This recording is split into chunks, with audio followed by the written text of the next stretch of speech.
Welcome to What's the 411 Sports. I'm Keisha Wilson. And I'm Mike McDonald. And friends, today we have a special guest. We have Vincent Davis, writer for the New York Amsterdam News. Welcome. Welcome. Thank you, Keisha. Thank you, Michael. The world of sports is constantly turning, and each week we bring you the stories that everyone's discussing, along with the stories that are flying under the radar. We would be remiss if we did not kick off the show talking about the life and times of Muhammad Ali. Ali, one of the greatest, if not the greatest boxer and athlete of all time, passed away last week due to respiratory issues. Vincent, we'll start with you, I guess. Tell us what you think about Muhammad Ali and the legacy that he leaves. Well, Muhammad Ali's name is his legacy, and he was the greatest. He was a showman. He was great in the ring, and he was great outside of the ring. People loved him. He was able to market himself when no one else did it, when no one in sports did it, and he did it at a time when there was no cable television. There was maybe 3 or 4 channels, and he made the world know him, and recognize him. Yeah, I think one of the things with Muhammad Ali, at least for me, although I never really got a chance to see him fight, the way I kind of see it is that there's really been 2 Muhammad Alis. Obviously, the charismatic person, the fighter and all that. And then really from what we've seen over the course of the last 30, 25 years or so, it's really been this tough existence. But for me, I think the big misconception, at least that I had about Muhammad Ali, was that he wasn't with it, that he didn't really understand what was going on in his life. That couldn't have been further from the truth. Just because he didn't have necessarily the communication skills, he was with it. A lot of athletes, current athletes, really looked up to him, and I think that this is a big moment for American people, for American history, not just about sports. This guy he's right up there with Babe Ruth. He could be the most influential athlete of all time with what he did for racial relations and what he did for people. He's going to leave his mark 100 to 1,000 years from now. People are still going to be talking about this guy. Yeah. Unfortunately, I was young when he retired, so I never got to see him fight. So everything that I've learned has been through archival footage or news reports, news articles written about him. And what struck me beyond the sound bites and his prowess in the ring was his convictions and how he really held tightly to them and was not afraid to speak his mind no matter what the cost. He spoke out against the Vietnam War, and it cost him his title and time. I believe he was in jail and money, but he never at once ever publicly and probably even privately regretted that decision. And he did it in a time where it was needed for his community. He was very vocal about the issues that African Americans were facing at that time, and that was when civil rights that movement was going. And I just was really struck by that, and I just wonder if Parkinson's hadn't taken away his voice, what he would be saying now with all the things that are going on in the world. And he would be doing it where there's this balance, it seems, that the modern day athlete has between being on the forefront of some social issues and how it relates to their money making ability. So I'm really, 2016 has been really tough in terms of losing our notable public figures, but I just really was just struck by the life that he led, and I think that his legacy will live on. Well, what you got to understand is that no, he didn't go to jail, but he was inducted into the army, and he refused to go. Muhammad Ali had the foresight to realize that he was being used as a pawn to defend his country, and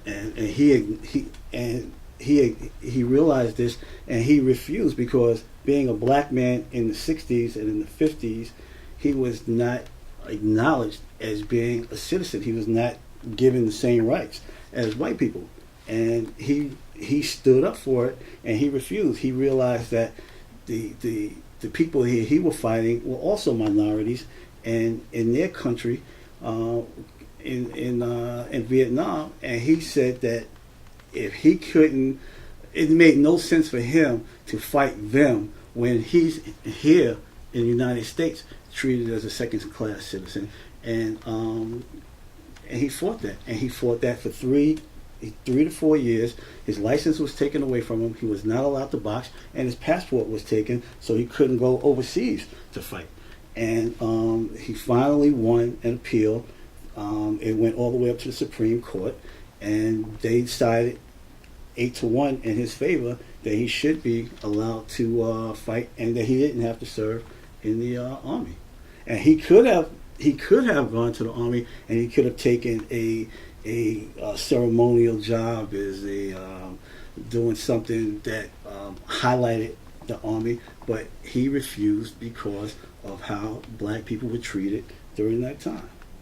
And there's certainly been some backlash about that. And I've seen there was one congressman from Tennessee people who really just, at least in my eyes, they're not really getting the big picture.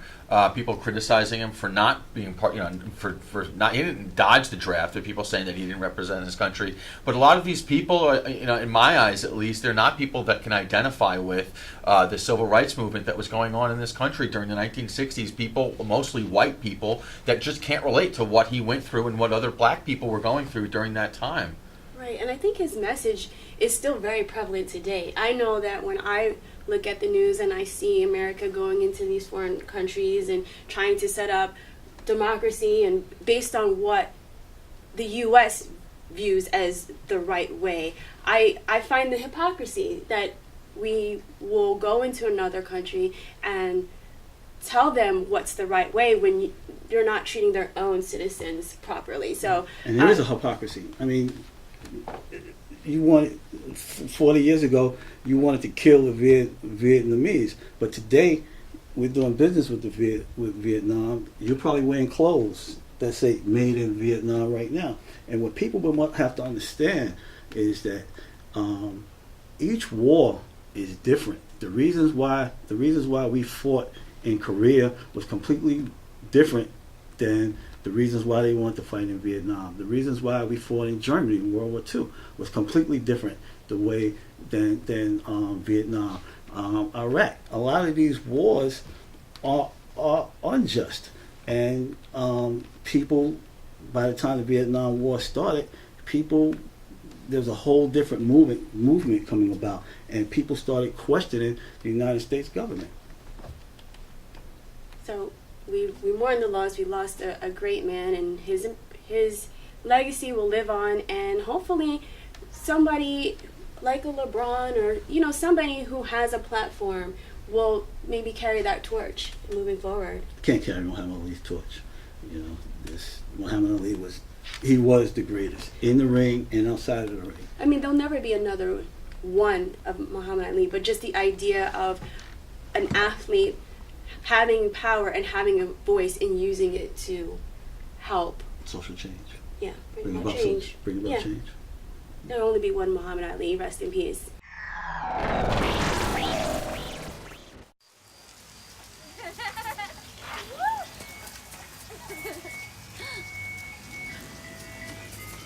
Mom, can we get some ice cream? Please, Mom, please. No, we're having dinner soon. Please.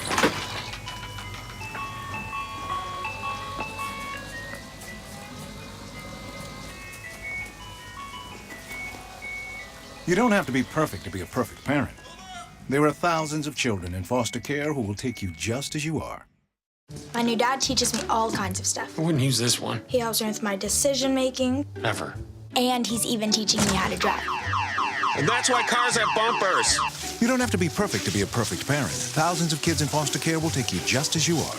We keep talking, Keisha and I, we've been speaking about this for months now, about the Olympics coming up in Rio de Janeiro. They've got a lot of problems, the Zika virus, there was polluted water, political scandals, and now the track field that they're trying to get ready for the track and field events, apparently it's not ready. What's your take, Keisha, on on all this crazy hoopla that's gone on with this upcoming Summer Olympics? Mike, I can't recall an Olympics that's been mired in so many issues, especially so close to the start of the games. We are now in June.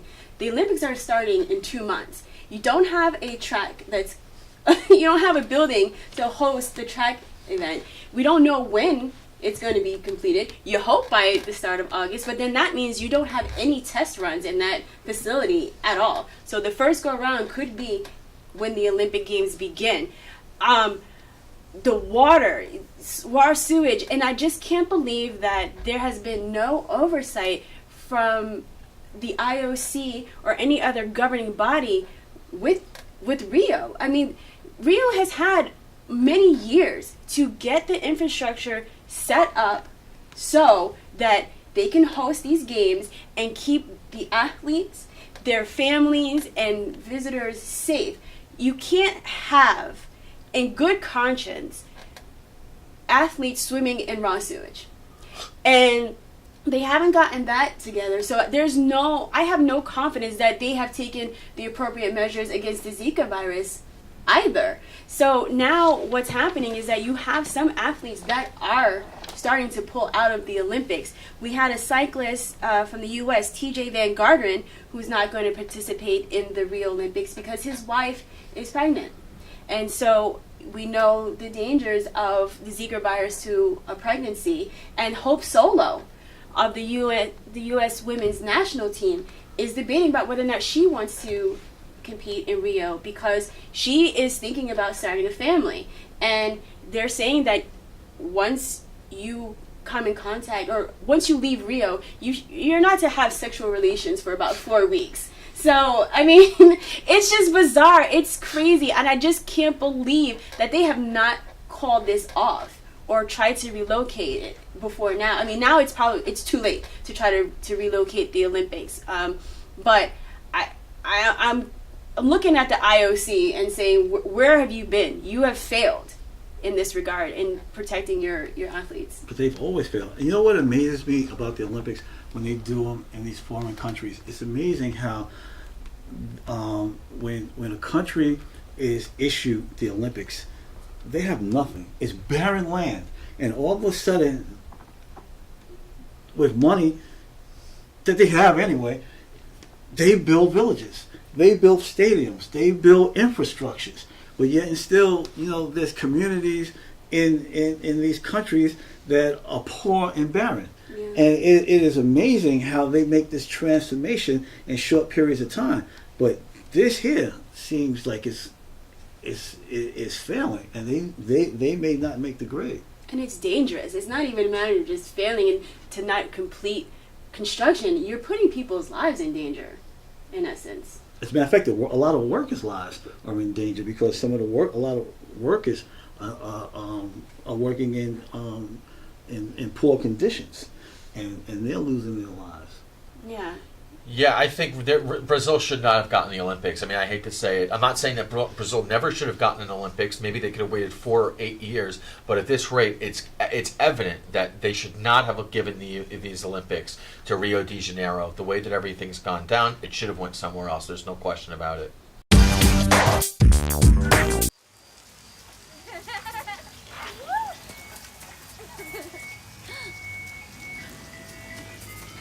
Mom, can we get some ice cream? Please, Mom, please. No, we're having dinner soon. Please.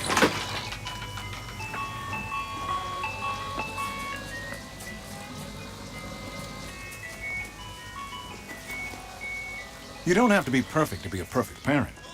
There are thousands of children in foster care who will take you just as you are. My new dad teaches me all kinds of stuff. I wouldn't use this one. He helps me with my decision making. Ever. And he's even teaching me how to drive. And that's why cars have bumpers. You don't have to be perfect to be a perfect parent. Thousands of kids in foster care will take you just as you are. Welcome back to What's the 411 Sports. Going to talk a little New York hoops. Big story for the Brooklyn Nets. Anthony Bennett had a workout for the team. Looked pretty good. So the possibility of him coming back to Brooklyn. I know that they now have their head coach in Kenny Atkinson. They just had that press conference a couple of weeks ago. And then also, across the river with the New York Knickerbockers. What's your take, Keisha, on Jeff Hornacek coming to town? I think he was kind of a dark horse. He seemed to kind of come in at the last minute. Swoop in. I mean, I was all for Thibodeau and then Bogo, so I guess, Hornacek is cool. He's got a better record than Kurt Rambis, and he fits Phil's requirements. He's going to run some version of a triangle. He says that his offensive plays are based of the triangle, but not necessarily the triangle as we know it. So he kind of fits that requirement that Phil Jackson had, and they have some sort of history, not as close as maybe Jackson and Rambis or Jackson and Fisher, but there's some familiarity there. So I think it's just going to be a wait and see with the Knicks. You know, what we skipped over is when you mentioned the Nets and you were mentioning the Knicks. With the Nets hired the coach who they wanted. There's no pomp and circumstances. There was nothing from the audience, from the press. You should hire this guy. You shouldn't run this offense.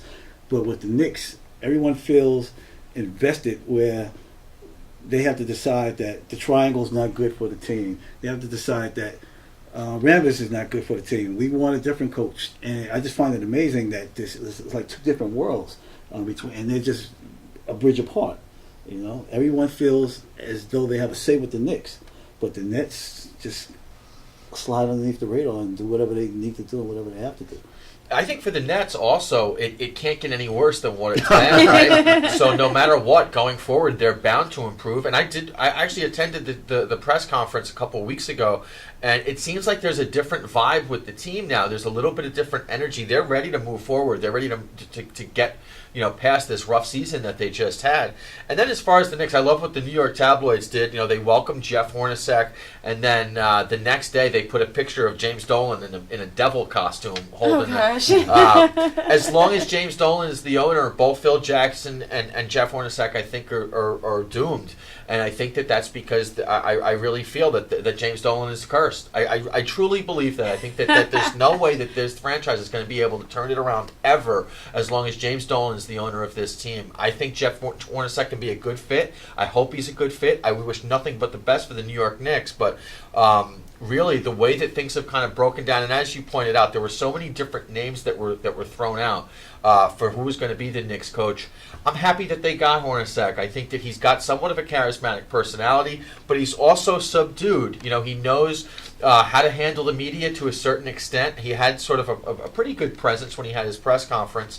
And again, going forward, I think with the Knicks, it's almost similar to what I just said about the Nets, is that the Knicks had such a rough season last year. They do have some building blocks. Of course, Carmelo Anthony coming to the end of his career, and Porzingis, who had a great season last year. But really, they're bound for improvement because last season was just so tough. Two things. The Knicks can turn it around if they retire Bernard King's number first. And aren't all new introductory coaches, doesn't it always feel great, like everything's going to change, like everything is going to be wonderful? Everybody gives the speech about how they're happy to be here. Thank you to the owner and the general manager for giving us that opportunity. Everyone has that same speech. That's when the countdown begins. How long is that going to last? That's what I love. Yeah, well, we'll see. And I think the New York tabloids will have great fun with Jeff Hornacek's daughter, because she was, pictured side by side next to his picture after the conference, because allegedly she's hot. I mean, she's a cute girl, but they made a big to-do about his daughter, so I guess welcome to New York, Jeff Hornacek's daughter. I forget her name. That's New York. Sorry about that. So we're going to stay in New York, but we're going to go to the Diamonds, and it looks like the injury bug has bitten both the New York Mets and the New York Yankees, with David Wright of the Mets going on the disabled list, as well as Mark Teixeira of the Yankees going on the disabled list. Mike, you're a Yankees fan. They've got their troubles. You've got injuries. What do you say about the Yankees and the Mets? Mark Teixeira, he always gets these type of knick-knack injuries. This has been going on for years. I love Teixeira as a player. I think he's a great fielder. Excellent fielder. And he's had a great, he's won a championship. The guy's a champion here in New York. So he'll be back on the field in a couple of weeks. But the Yankees, the way that I'm seeing this is that they're going to this is a lost season. I know there are a few games below 500. They will never, ever tell us this because they want fans to show up at the ballpark. But they're going to wind up being sellers at the All-Star break. I can totally see it. They have a lot of chips that they can get rid of. And it's really time for this team to start building for the future, because the last several seasons, I know they just missed the playoffs last year. I think they got to that one-game playoff and lost to Houston. But it's just been kind of tough for this team, and it's not easy being a Yankee fan. I know we're spoiled, right? We've had the championships going back to the mid-90s and everything, but this is not something Yankee fans are going to get are used to. And just briefly on the Mets, they could wind up missing the playoffs. And I know a lot of people say, well, what are you talking about? They have to duke it out with the Washington Nationals and the NL East for that crown. And then if they don't get the NL East championship where they're automatically in the playoffs, they might have to duke it out for the one-game wild card spot. And I know that it's early. I know that it's early June. But the Mets, with their pitching, they should make it to the playoffs. No questions asked. But this team's had an up-and-down season. I know that they're right in the mix. But there's some question marks for this team. And David Wright, I mean, this is kind of expected. This guy's at the tail end of his career now. Yeah, I think, even going into this season, there was a question about whether or not the Mets were going to sign David Wright because of his health issues that he has. So they rolled the dice, signed him, and now he's hurt. And so now it's going to be a question of what are you going to do in his absence. They have Flores, who can take over at third base, and then if that doesn't work out, they have some prospects in the minor league that they can bring up to take third base. And also, it's going to be a question of if they're going to be able to trade him, because by the time he's able to come back, it's going to be past the trade deadline. So it's going to be interesting. And, injuries are just doomsday. It can be doomsday for anybody. You need your team to be healthy in order to really push for the playoffs. So I don't know if we want to panic just yet, but... And that's a consideration for Mark Teixeira because he's on his last year of his contract. Yeah. So we'll see. We'll just hope everybody gets better and swinging those bats and striking people out and doing big things in New York. Well, Keisha is going to be swinging that bat and coming up next. Find out who Keisha is going to be putting on either the bench or the doghouse. You got to find out. Keep it right here.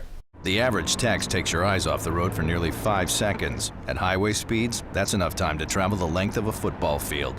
Stop the texts. Stop the wrecks. Traditional light bulbs actually generate 9 times more heat than light. Switch to energy-saving bulbs. Saving energy saves you money. My new dad teaches me all kinds of stuff. I wouldn't use this one. He helps me with my decision making. Ever. And he's even teaching me how to drive. And that's why cars have bumpers. You don't have to be perfect to be a perfect parent. Thousands of kids in foster care will take you just as you are. Welcome back to What's the 411 Sports. As you know, each week we put people who are behaving badly either on the bench, and if they're really misbehaving, they get in that doghouse. This week, I'm putting Lynette Taylor, wife of former New York Giant Lawrence Taylor, on the bench because she was arrested for domestic violence charges after throwing an unidentified object at Lawrence Taylor's head.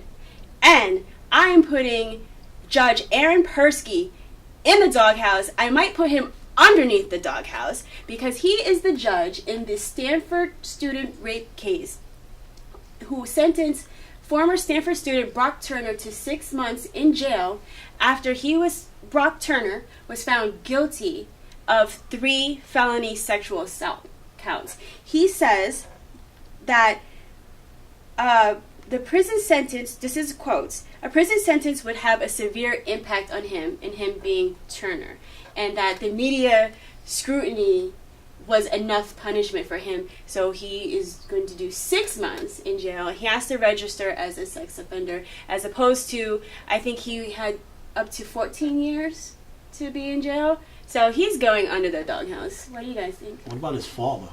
His father said that the 20 minutes minutes of action, the 20 minutes of his involvement with the co-ed shouldn't dictate how his life transpires from this point on. That needed a public relations person. Yeah, it's just disgusting. It's just, I can't even talk about it. Mike? The whole story is disturbing. I listened to some of it on the way over here. I didn't realize that there were 2 Swedish tourists that actually randomly saw this kid sexually assaulting this poor drunken girl. And then this Brock Turner wound up realized that they saw him. They were coming to approach him and tell him, and intervene. And the kid wound up running away. There's no question that 6 months is not enough time. This kid needs to be facing a much stiffer penalty than what he's getting. And we continue to see things like this. And as you pointed out, the despicable, because that's what they are, the despicable comments that this kid's father made. It's almost like people, when they get in situations like this, they become so consumed with their own issues, their own family, and everything, and they forget about the victim. They forget about this poor girl who it's crazy that this is going on, and that this kid is only getting a 6-month punishment. Insensitive. And it just seems like there is an assault on women, like an institutional assault on women when it comes to dealing with sexual assault and rape cases. I mean, this is a judge who is supposed to have the public's best interest in mind, and he basically gave this person a slap on the wrist and saying he suffered enough. What about the victim? She was very eloquent in a statement that she read about her experience as a victim of sexual assault, and it's compelling. I actually need to read it in its entirety, and I highly recommend that everybody do it as well. It's just so compelling. His father, Brock Turner's father, what about her life? Her life is forever affected by the actions of his son. It's just gross. And then, as a black woman, I'm wondering if Brock Turner was an African American or a Latino person accused and convicted of the same crime, would he get a slap on the wrist? No way. No way. We had a case in Baylor where a former football player was sentenced to 20 years in jail for sexual assault. And I'm willing to put everything I own that if Brock Turner was, somebody else of a darker pigmentation, he would be underneath the jail right now. So this is once again an unfortunate story, and we just wish that this victim is able to find some kind of peace and move on with her life and go on to do great things. The average text takes your eyes off the road for nearly 5 seconds. At highway speeds, that's enough time to travel the length of a football field. Stop the texts, stop the wrecks.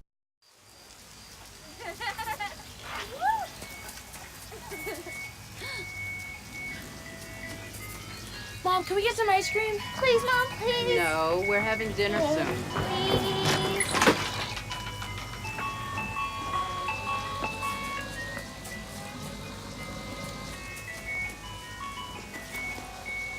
You don't have to be perfect to be a perfect parent. There are thousands of children in foster care who will take you just as you are. Welcome back to What's the 411 Sports. I hope you have your pen, your paper, your voice recorder, you pressed pause and got your DVR ready, because here is what's coming up in our pipeline. The Wimbledon Games open on June 27th, and perhaps Serena Williams will get her 22nd Grand Slam title. Well, it's about that time where we have to say goodbye. But don't worry, you can keep up with us until we meet again next week by liking us on Facebook, subscribing to our YouTube channel, and following us on Instagram, all at 411Sports TV. I'm Keisha Wilson. I'm Mike McDonald. And I would like to thank Vincent for stopping by and hanging out with us and talking sports. Thank you both for having me. I enjoyed myself. Of course. Until next week, we'll see you later.